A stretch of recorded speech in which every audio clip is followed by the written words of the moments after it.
The summer sun was just beginning its descent behind the Dallas skyline, casting a warm glow over our home. I was sitting on the patio, the gentle hum of the city below mixing with the faint chirping of cicadas. My husband, Ryan, had just walked through the door, his usual distant expression lingering on his face. As I looked at him, I couldn't help but think of how different we were from when we first met. Hi, I'm Emma, and this is the story of how my life unraveled and reshaped itself. I'm 35 now, and I live in a beautiful house in Dallas, Texas, with my husband Ryan. We both work for the textile company founded by Ryan's father, a business that has grown from a small startup to a colossal $100 billion enterprise. It's a company that once seemed like a dream for us both, but the reality has been anything but. Ryan, now 38, was always the pampered child. He had a gentle demeanor and a non-confrontational nature that made him seem ill-suited for the tough business world. I remember our early years together. He was charming and had a way of making everything seem manageable. I had my own career in finance, and while I was always ambitious and driven, Ryan was more laid back, content to let life take its course. Ryan's father, Richard, had built the company with sheer determination and business acumen. When Richard retired, the company was in a good place, but Ryan seemed more interested in enjoying the perks of his position rather than leading the company. He was honest about it. He admitted that if he took on the role of CEO, he would just be a figurehead. His lack of ambition started to wear on me, and I began to feel the weight of our situation more acutely. I had been working in finance for years before we got married, and my skills in managing money were something Ryan and his father valued. After Richard's retirement, I found myself increasingly involved in the company's day-to-day operations. It was a challenge I embraced, attending board meetings, making financial decisions, and gradually taking over many of the responsibilities. The board members respected me, and for a while, it felt like I was finally stepping into a role where I could make a real difference. Meanwhile, Ryan was distancing himself from the business. He spent less time at the office and showed little interest in its matters. His disengagement started to create a rift between us. Our conversations dwindled, and our home life became strained. It wasn't just about the company anymore. It was about our marriage, our life together. The contrast between my growing involvement and Ryan's growing detachment became a focal point in our relationship, and I felt like I was shouldering the weight of both our personal and professional lives. Then came the turning point, an event that shook the foundation of everything we had built together. One evening, Ryan came home with a look I had never seen before. It was a mix of guilt and resignation. As we sat in the living room, he hesitated before finally speaking. "Emma, there's something I need to tell you," he said, his voice faltering. "Sophie, your sister, she's pregnant with my child." The words hit me like a punch to the gut. I had always thought of Sophie as a younger version of myself, someone who looked up to me and whom I protected.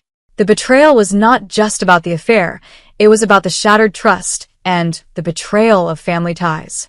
Ryan continued, "I want a divorce." The shock was overwhelming. Sophie was only 33, recently divorced from her wealthy and attractive husband due to her own infidelity. She had been struggling to find stability and had somehow ended up in a relationship with Ryan, whom she mistakenly saw as a powerful businessman. The reality was that Ryan had no real executive power in the company. I was the one who had taken over as CEO. I took a deep breath, trying to keep my composure. "Ryan, how could you?" I asked, my voice trembling with a mix of anger and sadness. "And you think you can just walk away from this?" He nodded, avoiding my gaze. "I'm sorry, Emma. I never meant for any of this to happen." As the days passed, I consulted with my father-in-law, Richard. He was a man of few words, but had always been a pillar of strength. When I told him about the situation, he was more concerned about the company's future than about Ryan's actions. He valued my contribution and leadership, and he encouraged me to stay involved in the business, assuring me that my role as CEO was secure. Sophie, eager to take my place, arrived at our home with an air of triumph. She was confident, almost smug, as if she had won a prize. "I'm ready to move in with Ryan," she declared. "I'll even offer to pay alimony. I'm taking over Emma's life." But the reality was far from what Sophie imagined. During the legal proceedings, it became clear that the house we lived in was owned by the company, not by Ryan's family. Sophie was shocked to discover that Ryan was just an advisor with no real power and that I was the true CEO of the company. As the sun set on that difficult day, I knew our lives were forever changed. The coming weeks would reveal more about the depth of the betrayal and the strength of my resolve to move forward. The journey was just beginning, and the future was uncertain. But for now, all I could do was brace myself for the storm that was about to unfold. The days following Ryan's confession were a whirlwind of emotions and decisions. I remember sitting at my desk in the home office, papers scattered around me, trying to make sense of the chaos that had suddenly engulfed my life. The sleek, modern design of the office that once symbolized my achievements now felt like a cage trapping me in my own misery. Sophie's arrival at our home marked a new phase in this unsettling drama. Her demeanor was a mix of misplaced confidence and naive optimism. She walked into the house as if she was stepping into a new chapter of a story, believing she had somehow won a prize. Her expectations were built on false assumptions about Ryan's role in the company and their future together. It was almost tragic to watch her confront the reality of the situation. One evening, Sophie sat across from me at the dining table. Her eyes sparkled with an unwarranted triumph as she spoke. "Emma, I've made arrangements to pay you alimony. I'm not just taking Ryan. I'm taking over your life." Her words were like daggers. The betrayal wasn't only in the affair but also in her complete disregard for the mess she had contributed to. I tried to remain calm, knowing that the truth was far different from her grand plans. "Sophie, you need to understand something.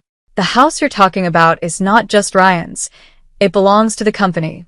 And Ryan has no real power. He's merely an advisor. I'm the CEO." Her face turned pale, and I could see the realization dawning on her. The veneer of her carefully constructed fantasy began to crumble as the truth hit her. She had been so focused on the idea of living a luxurious life with Ryan that she had ignored the reality of his actual position. Ryan, who was now more of a bystander than a participant in the company, had no authority over the company's assets or its operations. The legal proceedings began, and Sophie's miscalculations became even more apparent. I went through the documents, reviewing everything carefully with my attorney. It was clear that Sophie had underestimated the situation. The house, as well as various other assets, were tied up with the company's ownership, not Ryan's personal holdings. The implications of this were significant. Sophie's plan to take over my life, including the material aspects, was unraveling quickly. Meanwhile, Ryan remained as detached as ever. He seemed indifferent to the chaos surrounding us. His lack of engagement with the company or with our personal crisis only highlighted how ill-prepared he was for any real responsibility. He continued his routine as if nothing had changed, his presence a stark contrast to the turmoil I was experiencing. One day, Richard, my father-in-law, called me into his office. His demeanor was as steady as ever, but I could see the concern in his eyes. "Emma," he said, "I want to make sure you're focused on the right things. The company is at a critical juncture, and we need your leadership now more than ever." His words were a reminder of the gravity of the situation. Despite the personal betrayal and the upheaval in my life, my role as CEO required my full attention. Richard's encouragement was a beacon of clarity in the midst of the storm. I understood that the company's success depended on my ability to rise above the personal turmoil and maintain a steady hand. Sophie's behavior continued to be erratic. She made several attempts to assert herself in the situation, but each time, she was met with reality. The financial and legal facts were not on her side. Her initial confidence began to wane as the legal complexities and the financial realities of the company became apparent. She had assumed that Ryan's position would afford her a certain lifestyle, but the truth was far different. As weeks turned into months, Sophie's presence in our lives became increasingly strained. The tension between us grew palpable, and her frustration was evident. Her dreams of a lavish life with Ryan dissolved into a harsh reality, and she was left grappling with the consequences of her choices. Ryan's detachment continued, providing no support or comfort during this period. His passive approach to the situation only served to deepen the divide between us. Throughout this period, I focused on my work with renewed determination. Each day, I attended board meetings, made crucial decisions, and worked to ensure the company's continued success. It was clear that the $100 billion enterprise needed strong leadership to navigate its complex challenges. My role was no longer just about managing finances. It was about steering the company through a critical phase while dealing with personal upheaval. Sophie's attempts to take over my life had failed, and she was left to face the reality of her situation. The house, once a symbol of her victory, was nothing more than a company asset that she had no claim to. The alimony she had promised to pay was a hollow gesture, overshadowed by the stark truth of her situation. As I looked out over the city from my office window, I couldn't help but reflect on how my life had changed. The once clear lines between personal and professional were now blurred, and the stakes were higher than ever. The betrayal had exposed vulnerabilities I hadn't known existed, but it had also strengthened my resolve to succeed. The tension in our household reached a breaking point as Sophie's situation continued to spiral. Each day seemed to bring a new challenge, and the walls of our once comfortable home now felt like they were closing in on me. I was caught between my responsibilities as CEO of a $100 billion enterprise and the personal chaos that had engulfed my life. Ryan's disinterest in both realms made it clear that he was neither a partner in business nor in our marriage. One afternoon, while I was sifting through financial reports in my office, Ryan came in looking unusually agitated. His eyes, usually so detached, were now filled with a mixture of frustration and desperation. "Emma, we need to talk," he said, his voice barely concealing his distress. I put down the papers and looked at him. "What's wrong now, Ryan?" He hesitated, then said, "Sophie's had enough. She's demanding to know what's going on with the house and the money. She's convinced I'm some kind of business mogul who's going to make her rich." I sighed. "I've tried to tell her the truth, Ryan. The house and the assets are tied to the company, and you don't have the power she thinks you do. She's going to have to face the reality of the situation." Ryan shook his head, looking defeated. "She doesn't want to hear it. She's already made up her mind that she's going to live a luxurious life with me. She won't accept that I'm just an advisor." His frustration mirrored my own. The disparity between Sophie's dreams and our reality was growing wider by the day. Her confidence was clearly misplaced, but her refusal to see it was complicating matters. Meanwhile, Richard's unwavering support had become a source of strength for me. Despite the family turmoil, his focus remained on the future of the company. One day, as we discussed quarterly projections in his office, he said, "Emma, the company's performance is crucial right now. We've got challenges, but your leadership is what will see us through."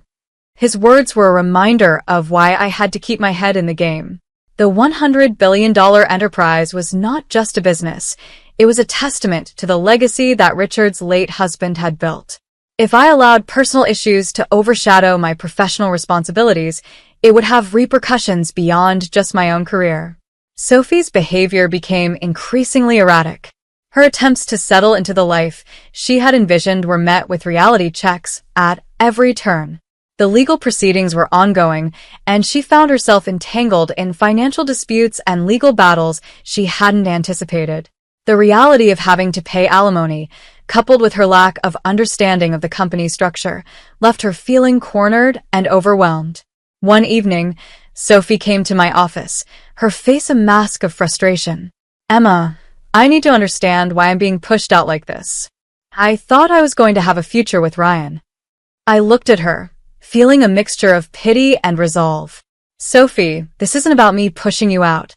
It's about understanding the reality of the situation. The house isn't yours to claim, and Ryan's position is far less influential than you imagined. The company's assets are tied up in a way that makes your plans unfeasible."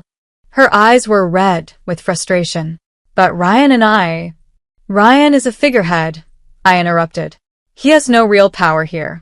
The company's success depends on strong leadership, and right now, that's what I'm focused on. The sooner you accept this, the better." As the days went on, Sophie's attitude shifted from confidence to desperation. Her plans to live a life of luxury with Ryan crumbled as she faced the financial realities and the legal implications of her actions. The tension between us grew, and I could see the strain it was placing on her. Her dreams of taking over my life were fading, replaced by the harsh truths of the company's structure and her own financial obligations. Ryan continued his passive role, failing to address the issues at hand or support Sophie in any meaningful way. His detachment from the company and our personal lives was glaringly obvious. It became increasingly clear that he was incapable of handling the complexities of either realm. One day, Richard called me to his office again. "Emma, I need you to focus on what's ahead. The company's future is in your hands, and we need to make strategic decisions that will ensure its continued growth." His words were a clarion call for me. The $100 billion enterprise was not just a business. It was a legacy, and it required careful management and forward thinking. Despite the personal chaos, I had to remain committed to the company's success. Sophie's final realization came when she faced the legal and financial consequences of her actions. The dream of a lavish life with Ryan was shattered, and she was left to deal with the reality of her situation. The confrontation between us had reached a climax, and her departure from our lives was inevitable. As I looked out over the Dallas skyline from my office window, I reflected on the tumultuous journey I had been through. The personal and professional challenges had tested my resolve, but they had also reinforced my commitment to both my role as CEO and my own sense of self-worth. The final stage of this tumultuous period arrived with an eerie sense of inevitability. As the dust settled from the personal and professional upheaval, I found myself standing at a crossroads, where the choices I made would define the course of my life. The end of the chapter with Ryan and Sophie marked not just a personal resolution but a crucial turning point for the $100 billion enterprise that had become my life's work. The day after Sophie's departure, the atmosphere in the house felt strangely calm. I was alone with my thoughts, trying to come to terms with the reality of the situation. Ryan's indifference had been a constant source of frustration, but now it seemed to evaporate into the background noise of our fractured lives. He was a shadow of his former self, unable to take responsibility for his actions or show any genuine remorse. I made the decision to focus entirely on my role as CEO. The company needed me now more than ever, and my personal life had to take a back seat to the responsibilities I had taken on. Richard's words echoed in my mind. The future of the company was in my hands, and it was my duty to ensure it thrived. During the legal proceedings, it became clear that Sophie's initial confidence had turned into frustration and confusion. She had underestimated the complexity of our financial and legal entanglements.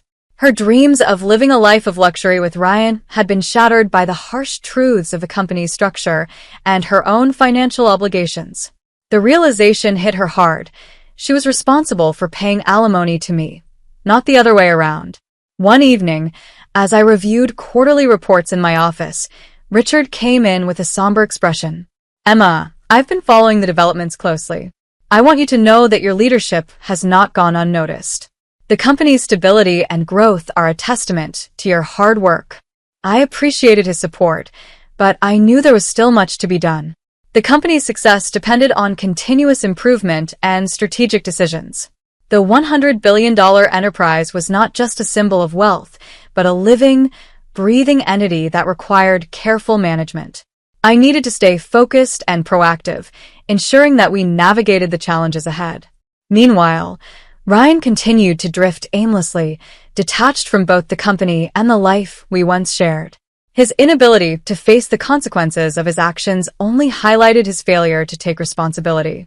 It was clear that our marriage was irreparable, and I was ready to finalize the divorce and move forward.